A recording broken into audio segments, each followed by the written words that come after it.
చర్య కూడా దీని మీద తీసుకోబోతుందని కూడా మీ ద్వారా తెలుపుతున్నాను. ఇక పూర్తి వివరాల్లోకి పోతే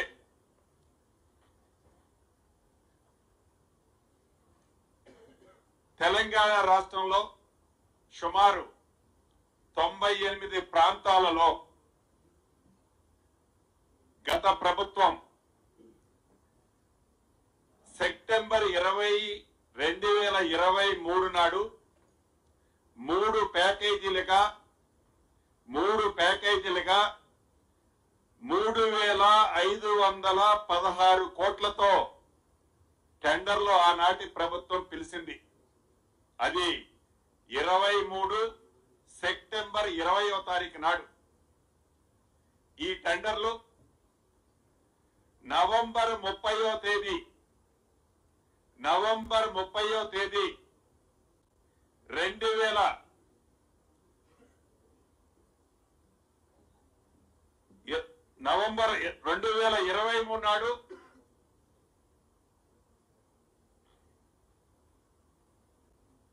నవంబర్ 29వ తారీఖు నాడు ఈ 3 టెండర్లు ఆనాటి ప్రభుత్వం టైంలో, అంటే తెల్లవారితే పోలింగ్ ఉంది. నవంబర్ 30, 2023వ తారీఖు పోలింగ్ డేటు. పోలింగ్ డేట్ కంటే ఒక రోజు ముందు ఆనాడు ఎలక్షన్ కమిషన్ కోడ్ ఉన్న ప్రత్యేకంగా పర్మిషన్ తీసుకొని ఆనాటి ప్రభుత్వం ఈ 3 టెండర్లని ప్రైస్ పెట్టి ఓపెన్ చేసింది. ఎస్టిమేట్ వాల్యూ ఎంత అంటే 3,516 కోట్లు.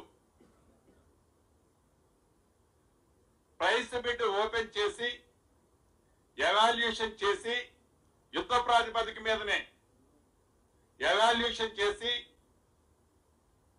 కౌంటింగ్ అయ్యే లోపే 3.99% ఎక్సెస్ తో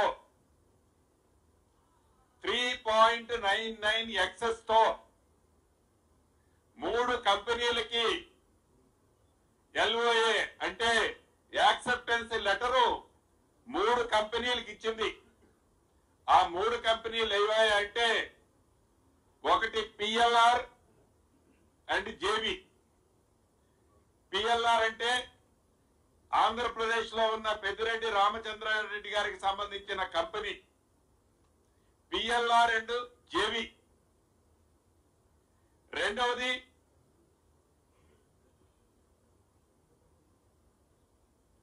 మెగా కన్స్ట్రక్షన్స్. మూడవది గజా కన్స్ట్రక్షన్స్ అండ్ JV. ఒకటి PLR, 2 మెగా, మూడవది గజా. ఈ 3 కంపెనీలకి ఆనాటి ప్రభుత్వం 3,516 కోట్ల ఎస్టిమేట్ టెండర్లు 3.99% ఎక్సెస్ కి 2022-23 SSR తో ఆనాడు ఒప్పందానికి సంబంధించిన యాక్సెప్టెన్స్ లెటర్స్ ఆ కంపెనీలకు ఇవ్వటం జరిగింది. డిసెంబర్ 3వ తారీఖు ఫలితాలు వచ్చిన తర్వాత డిసెంబర్ 7వ తారీఖు నాడు మార్పు కావాలి, ఇందిరమ్మ రాజ్యం రావాలని తెలంగాణ ప్రజల దీవెనలతో డిసెంబర్ 7వ తారీఖు నాడు ఇందిరమ్మ ప్రభుత్వం ఏర్పడి ఈ ప్రభుత్వంలో ఈనాటి ముఖ్యమంత్రి గౌరవ రేవంత్ రెడ్డి గారి నాయకత్వంలోని ప్రభుత్వం డిసెంబర్ 7వ తారీఖు నాడు ఏర్పాటు చేయటం జరిగింది. డిసెంబర్ 9వ తారీఖు నాడు మంత్రులుగా 7వ తారీఖు నాడు మేము ప్రమాణ స్వీకారం చేసిన 9వ తారీఖు నాడు మా పోర్ట్ఫోలియోస్ అన్ని కూడా ఫైనల్ అయ్యాయి. పోర్ట్ఫోలియోలు అయిన తర్వాత వెంటనే అసెంబ్లీ పెట్టి ఈ అసెంబ్లీలో ప్రమాణ స్వీకారంతో పాటు సభ్యుల ప్రమాణ స్వీకారంతో పాటు ఎన్నికలకు ముందు ఏదైతే ఇందిరమ్మ రాజ్యంలో 6 గ్యారంటీలలో 2 గ్యారంటీల్ని లాంచ్ చేస్తూ ప్రభుత్వం పరిపాలన మీద దృష్టి పెట్టినప్పుడు ఏవైతే ఈ 3 టెండర్ల సబ్జెక్టు ప్రభుత్వం దృష్టికి అంటే గౌరవ ముఖ్యమంత్రిగా ఎంఐయుడి మంత్రిగా రేవంత్ రెడ్డి గారి దృష్టికి ఈ చర్చ రావటం జరిగింది. వచ్చిన తర్వాత ఈ టెండర్లు ఎక్సెస్ ఉన్నాయి,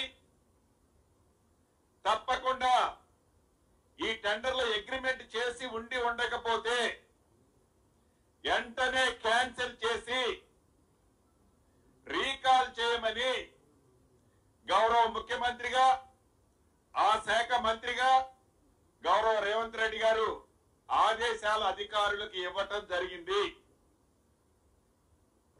2022-23 ఎస్ఎస్ఆర్ రేట్లతో టెండర్ 2023-24 ఎస్ఎస్ఆర్ టైం వచ్చింది. అయినా కూడా ₹1 కూడా ఎస్టిమేట్ రేటు పెంచకుండా అదే పాత ఎస్ఎస్ఆర్ తో టెండర్ పిలవమని ఆదేశాలు ఇవ్వటం జరిగింది. ఈ ఆదేశాల అనుసారం తర్వాత టెండర్లు పిలిచారు. ఈ టెండర్లు పిలిచిన దాంట్లో